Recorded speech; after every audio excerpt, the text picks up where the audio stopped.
Merci beaucoup pour la justice.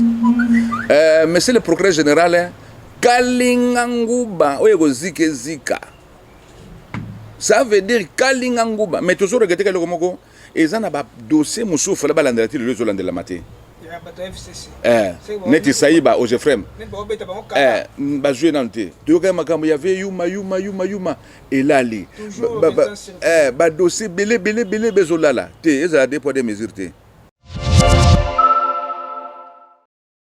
2 millions, à détourner 2 millions.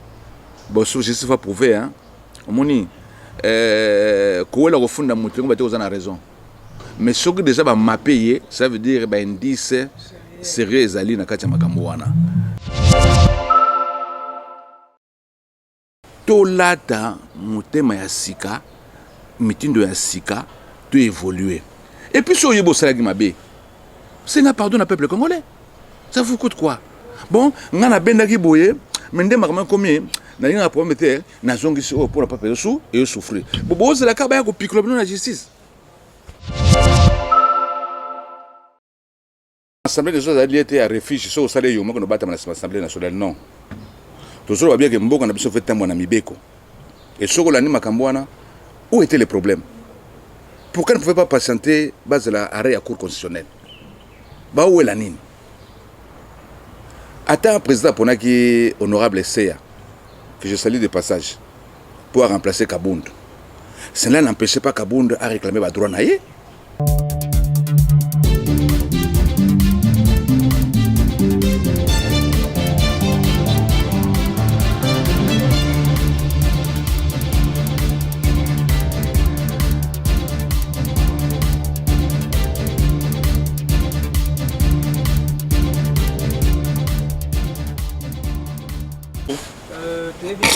Analyste monene ya mboka na biso oyo analysaka mingi mambo politique yo kokuta yo pona kozwa ba éclaircissement sur certains points ya actualité na mboka entre en tant que congolais Hollanda qui procès ya moi mboka Vital Kamerhe du début jusqu'à la fin samedi et aux déjà prononcé na yo prononcé na yo plutôt lecture une sala na procès il y a 1500 maisons préparées. Bon, personnellement, je suis surtout pour être ma justice. Ce que justice a le color, la surtout, en tout cas, surtout, tout ça. Dans un commentaire, sauf que je fais confiance à la justice. Justice ça, c'est tout ce que je peux demander. À cause de la quitter, comme à cause de la condamner. Mais comment est-ce qu'on a un commentaire si ma la justice? Où il y a expert congolais en matière de droit avant du Kuna. Au moins, il y a professeur de part et d'autre. Il y a droit. Alors faisons-le confiance. Tous les va rendre décision à Bango. C'est base à des choses. Pour le moment, Tissiko, M. Vital Kamerhe, a toujours présumé la présomption à innocence. Tous les va condamner, soit condamné, tout va quitter. Nous avons une vraie lecture par rapport à Bafenyo Sotouana. C'est bon, Nangambu y a un gamba acharnement, procès politique. Il y a un procès. Est-ce que c'est acharnement ou procès politique? Bon, mon conception, je suis en train de dire que la classe va 1 plus 1 plus 1 égale 2. Maître expliqué, professeur expliqué 1 plus 1 égale 2. Mais maintenant, je suis 1 plus 1 égale 4. Je vais expliquer 4, je vais expliquer. Ça veut dire lecture bon, la liberté de s'exprimer, je vais sa point de vue. Mais quand c'est ça qui me concerne, moi, je fais confiance à la justice congolaise. Et attendons voir ce que la justice va décider pour enfin faire des commentaires par rapport à ce que nous avons suivi. Tolanda qui peut dossier Mwanamboka Jean-Marc Kabunde Barbaki, cour de cassation, kuna Mwanamboka Félix Tshisekedi, chef de l'État, aponaki ndeko Seya, partisan Seya a remplacé Jean-Marc Kabunde, mais Jean-Marc Kabunde a reporté plainte dans la cour de cassation, makambo eza na cour constitutionnelle et l'offre bakata makambo. Mais tout le monde qui cour de cassation a dit que tinda bon message na ministère intérieur ba tinda ba policier na palais du peuple pour empêcher séance il y a élection il y a pour un remplacement de Jean-Marc Kabunde ba député ils ont crié que non Assemblée nationale les alliés moko ba ko violer pour les inviolabilité. Quelle lecture faites-vous de mon qui va député ba Telengani Libanda, Jani Mabunda qui est chef de l'État, il y a beaucoup de choses là-dedans. Yo mon qui Kambona Bundu. D'abord, Assemblée nationale était à refuge sur le salaire yo moko no bata na Assemblée nationale non. Toujours bien que Mboko na biso fait temps na mibeko. Et sur l'année Makambwana, où étaient les problèmes? Pourquoi ne pouvez pas patienter base de l'arrêt à cour constitutionnelle? Bah où est la nine? Attends, président Ponaki honorable Seya, que je salue de passage, pour remplacer Kabound. Cela n'empêchait pas Kabound à réclamer le droit naïe. Ils ont un lien de mon côté. Tout ça, la jurisprudence est belle dans Mboka. Oyo que Antocha Kaganani Bamanisa, Jean, Yaitouri, si bah des citoyens qui sont ensemble. Bah donc ça a été. Mais il faut avoir la patience. Moi, à ce qui me concerne, nazo kamwa na rapidité, na acharnement. Moi, je dis bien acharnement. Où ils ont un niveau Assemblée nationale vis-à-vis Nandeko Jean-Marc Kabound. Mais tant que Jean-Jacques Mamba, Assemblée comme Mukanda, et Sengi na cour bas ce soir, le temps que c'est sa session. Les lois sont très claires. Pendant que ban association beaucoup interpellé député, de la justice sagnine, c'est libéré qui Jean-Jacques Mamba. Bon, ceux qui sukoyo les loyo conseil d'état 5 non, bon sursoir et l'ogwana, tous l'arrêt à cour constitutionnelle. Pourquoi vous acharnez bon nous ça les forces? Assemblée nationale ça n'ont fait du militaire. Hein? Et on va battre que au salaire yomano ko battre dans l'assemblée. Non, justice qu'on a bisogno sur tout. Aux à la députée, aux à la sénateur, même chef de l'État Yemoko. Bisogno sur la magie, il y a justice. Justice de tout mon mboka oyo. Donc, ils ont un na tina moko te bazolo baloba nini. Na compte nini. Séparation des institutions, il y a pas pouvoir. Mais bah au fond nani. Cour d'appel, na justice. Bah au fond pas justice ngo ba funda ki. Au moins que ça ba tourner rond. Yo boudé justice ngo ba exécuter force au lingo zo no funda ka pas justice ngo. To zonga batuko, to linga mboka na biso. Hein? Monzanga akangama na filet ya mboto likola bipale. Mais peut-être zané moké filet ya mboto mais nani lianza ko kangama na kata filet ya mboto. Taka lianga moké mais filet ya mboto munene ko kanga po ni Lolendo orgueil ngai tozana ngo besoin susu na Congo lelo te. Lelo tona besoin biso surtout tozana sima justice to molamboka na biso. Et là on a ko ba mwana. Bah député lors il y a session il y a vendredi wanakaka ils ont demandé na gouvernement Ilunga ba majorer salaire na bango à 2000 n'importe quoi. $2000. Comment vous trouvez cette n'importe quoi. Mais ba aussi sango. Au moins comme bandi ba aussi sango. Parce que bon ba bandi oyoki ba professeur Inikine. Ba bandi pe Sénat osanini. Yeba ko banda. Ba soda ba osanini. Ba ko senga, ba policier ba senga nini. Ba fonctionnaire ba senga nini. Ba médecin ba senga nini. Mais il faut pas que tout le monde kopelisa moni moto etumaka za mizaka ya mukende bandaka te tumbiza zamba. Kutu pona nga bakata bango sur 2000. Batika na $2000. Nezo 4000, bakata sur 2000, batika na 2000. D'ailleurs, tout dans la période de grise, na osenga mokonza mboka, ba nek toujours que la que dépense ba institution leki munene mingi, pardon. Yangana batakomo boka na bambasu batakomo ko bomana soki ndenge nini likolo ya donc coût de vie leki cher ba institution. Mokonza mboka yemo ka exemple, to mona ki ya utaki voyage à Zumbo en na banque. Ba diminuer ba salaire ba tenir surtout tout on a ba renforcer salaire, il y a ba peuple, il y a ba enseignant, il y a ba professeur, il y a ba médecin, il y a ba infirmière, classe wana assez wana ozo vivre na misère et mata ba quitter manquer. Je crois que c'est très important. Mais ils ont bien été Assemblée nationale et tout moli makambo wana, comme ça le kola makambo wana ba diminuer ba salaire na bango nyonso ko banda likolo ti ya monsieur na ba ministre na ba ko tout le monde ba quitter salaire na bango ba matela pe classe OAC ba zo ko vivre. Merci beaucoup pour l'initiative. Mais il faut pas katabi non bon. Merci beaucoup. Toleki, il y a une nomination à mandataire et population à sépélité na ba combo moko ezongi na. Il y avait nga Esanjobila, Lambert Mende. Lambert Mende na José Makila. A José. Kaka point ni kaka bango. Bazaki passage na bango na gouverneur zaki médiocre, bazongi susu na ba mandataire et ça ne posera pas problème. Expertise est important. D'abord, être PCS c'est qui? Parce que l'exécutif, Les exécutifs sont des DG et les DGA. Un PCA, c'est le président du conseil d'administration. Oh, il y a sa conception, na orientation à la société. Et puis, bazana salaire, fout bango départ à la prestation à la réunion basalaga. Tant que nous avons réunion 2 fois ou bien 3 fois. Si vous avez réunion sur base de la prestation, mais basé sur le salaire, basé sur orienté, basé sur concevoir pour une bonne marche à la société. Expertise na bango ndemo konzambo kazana besoin.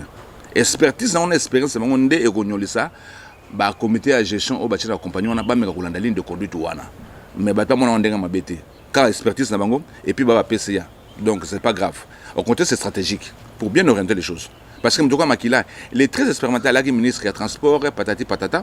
Ça veut dire soit à PCA, il y a ONATRA, je crois qu'il y a une vision très correcte et puis concession juste pour le redressement de la société. Ainsi de suite, idem avec Vinangé Sanjobila, Lambert Mende.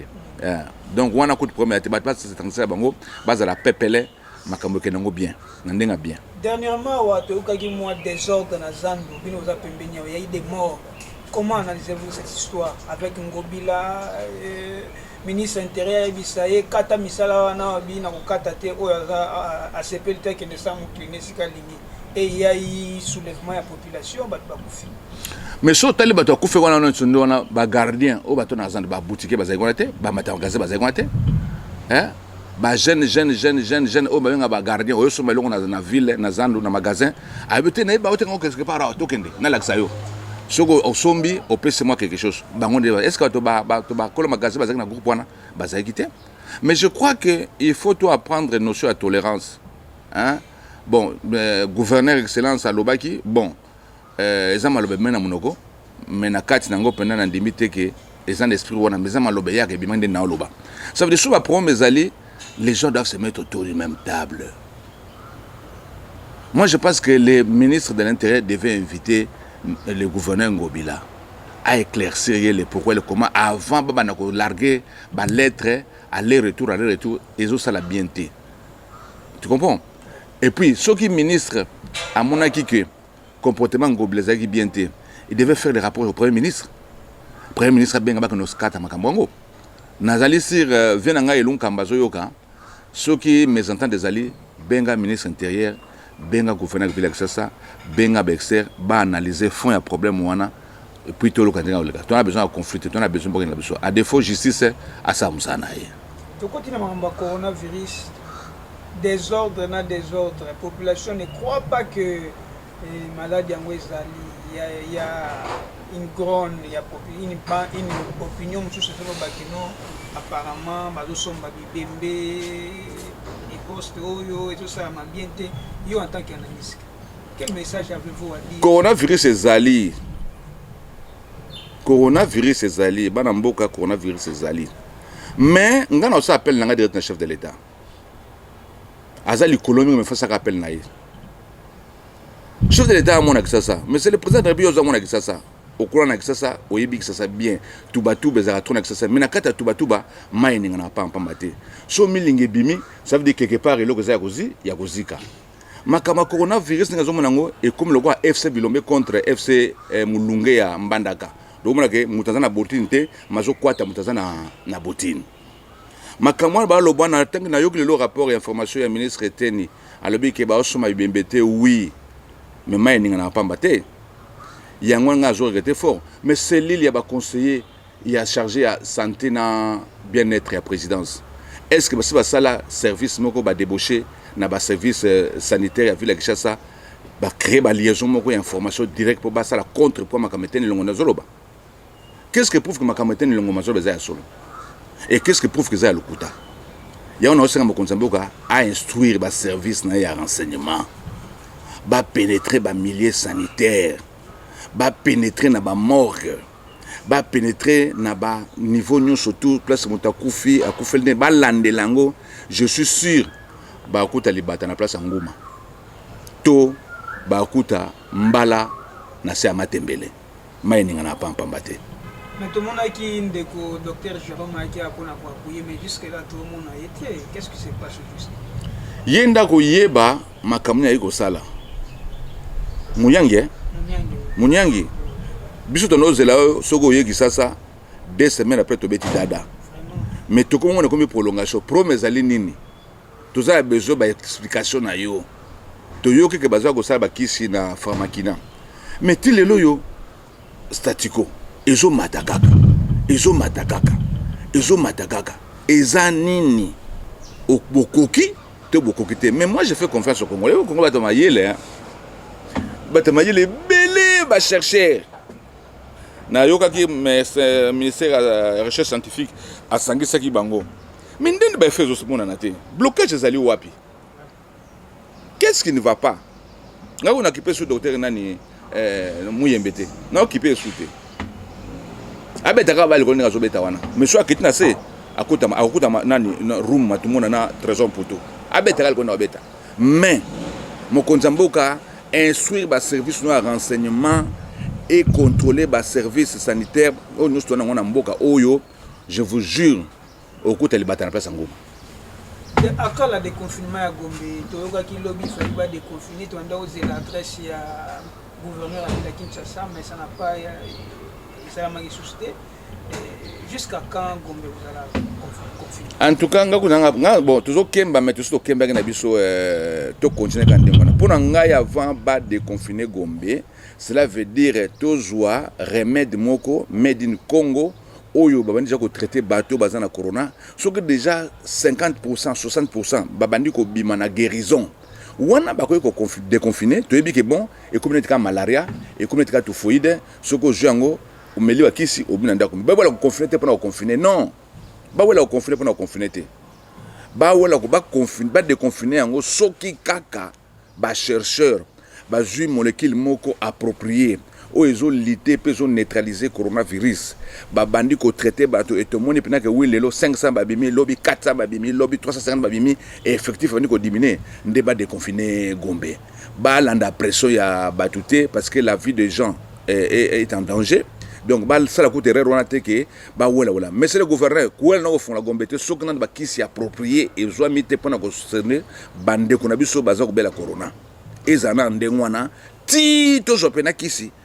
tout bana ko bimisa na hôpital ndé au déconfiné ko wala na monter financier ya maison civile chef de l'état ça peut être cousin naé to outi ko yoka ba mapé na maison centrale ya Kinshasa tu peux nous éclairer là-dedans.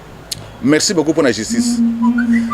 Monsieur le procureur général Kalinganguba oyego zika ça veut dire Kalinganguba mais toujours regretter que le komoko ezana ba dossier musu fala balandela ti le zolande la maté neti saïba au Jefrem ba jouer dans te toyoka makambo ya ve yuma elali ba dossier belé bezolala te ezala des poids des mesures te ngana osanga ke ndenge bo kalinga nguba na ndenge ya solo ngube ko zika oyo ko eselenga na munoko oyo ko bo kalinga nguba pour na sima na bino nde Congo ekotoma mais jusque là bravo na musaba osala mokonza mboka bakisala bango mbongo apesa bango ba dotation tant surtout ko so moni magistrat azong sa bango nde bazaka ba magistrat a doté bango ba fécule a doté bango ba prime mais ezo senga état généraux à justice pour avoir mais ko simplifier parce que na niveau na ba prison o kuna bato ko fekina nzala ba mbongo bima kuna blo olia bato za kolia mais faut vraiment na senga ministre de justice a convoquer état généraux à justice ba traiter ba dossier surtout avec une nouvelle ligne de conduite sur base ya wana totombwama bokalinga biso lokwa banguba biso so na sima mibeko mais ba accusé na nini yende ko oyo ba otiko kanga financier ya maison civile balobna qui aller 2 millions a détourner 2 millions bon so je sais pas prouver hein omoni ko wela ko funda mutu ngba te ozana raison mais ce que déjà ba mapeye ça veut dire ba indice sérieux ezali na kati ya makambo wana kana no ba kalinga mais ba kalinga kanga mokote ngamu so bakalinga bo siko tozo mwana côté wana ba kalinga te na FCC ka ba centre ne bazali ba sumu ki ba te donc ba sumu ki bazaka côté ya cash nde bazali côté kuna ba sumu ko zate bo kalinga ko bino nde peuple atele espoir to monto ndiko zo espoir pona musala bo sala mais la deux poids deux mesures bo tanga penda droit comme il se faut et puis ne bisa bana mboka Batumi ngoka kakao. Kabila qui na Moutawate, ce sont des Congolais. Vous comprendre? Oh Kabila a zaraté. Ezala ne mais Congolais. Ezala Bocha baza Congolais. Ezala Venangai Chadare aza Congolais. Ça veut dire tolata mutema ya sika, mitindo ya sika, tu évoluer. Et puis so yebo salagi mabe. C'est un pardon au peuple congolais. Ça vous coûte quoi? Bon, ngana bendaki boye, mende makama combien? Na yinga prometteur na zongi pour la papier sous et souffrir. Bobo c'est la kaba ko pikolo na justice. Tiens, to fungola motema, to lingamboka na biso parce que tous sommes congolais. Vous comprendre? Muto Kabila zaka mboka ote, mais congolais na zaka mboka oyo. Quand on suki ça to yoki na Nord Kivu na certaines bâtiments sous awa bana tendance ya INC bazo préparer ceux qui coup d'état, ceux qui mettent les faits, ceux qui prennent le vitel caméra samedi. Il y a eu des tracts et bois comme écoute des gens dans Nord qui vous que ba osala mukili na bango ba osala pays na bango kuna. Osoka mai moto tumelemba. Mai moto tumelemba matin. Les grands diseurs ne sont pas des grands faiseurs. Mbwa wa ganga ka swaka mingete, aganga wu. Mais mbwa swaka ganga kate. Est-ce que nyoka po swaka ganga? Aganga te. Mai moto tumango lambati. Et tumbelambate lo moto. La force reste à la loi. Mboka eza mboka mitindo. Mboka eza mboka ya droit. Tozana ba service de sécurité. Ba sa musana bango. Un message à la population congolaise, surtout dengue dollar et mati, souffrance, tout ça, ni ne connaissons pas que même les États-Unis, puissance number one du monde, on peut que côté. Coronavirus a une makambunaye. Et ça, ils sont de souffrir. Biso sont dans le poto. Babina bandona na poto na ndende fiso menekuna. Ça veut dire souffrance ça allait partout. Les alliés kana kisasate. Mais tu faire confiance, tu es place au outil. Place aux Zalaki, place au Komi, na place au Kende. Tout ça la confiance dans l'institution Mboka. Tout ça la confiance dans le chef de l'État. Tout ça la confiance dans la justice, surtout justice. Tant que mon compte Mboka, Mboka, tika Mboka justice et comme une république de juges. Non. C'est la justice qui élève une nation. Donc tout ça la confiance dans la justice. Mais net la justice, tout ça la confiance. Botan a droit. Et Zalaka ngambo kanga ba tu président, bo kanga ba tu kachité. Bota la ngamu no biso to ba congolais et na ba congolais o baby ke o yibaki o bomaki o salaki mabe bo biso ba congolais to biso motema likundute to za motema likunyate to za peuple moko to za na biso fair play libéral o yebi ko saki mabe senga pardon na peuple congolais zongi sambongo o yibaki promesate la vie continue mais so bo plus clair o yeko se retrouver parmi bangube ko zika na kati ya kikalungu o ba juge ba okalinga o suka wapi to linga mboka na biso to linga ba konti na biso et puis tout ça la confiance na justice na biso nde otombola mboka na biso. Merci beaucoup ndeko Michel Bondo, analyste monene ya mboka na biso. To retenir que bana mboka wana bote ko landa bongo ndeko Michel Bondo alobi o esengele ki aloba la mutuya to retenir que ba o ba yibaki mbongo mboka botubela au peuple congolais.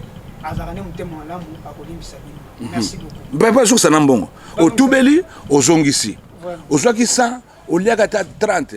Au Zongisi 70, au Lobby 30 dans Lugan, dans le Ndam. Tu peux comprendre yo. Mais ce qu'on pique, mais qu'on pique là yo, Kalinga Maga. Merci beaucoup.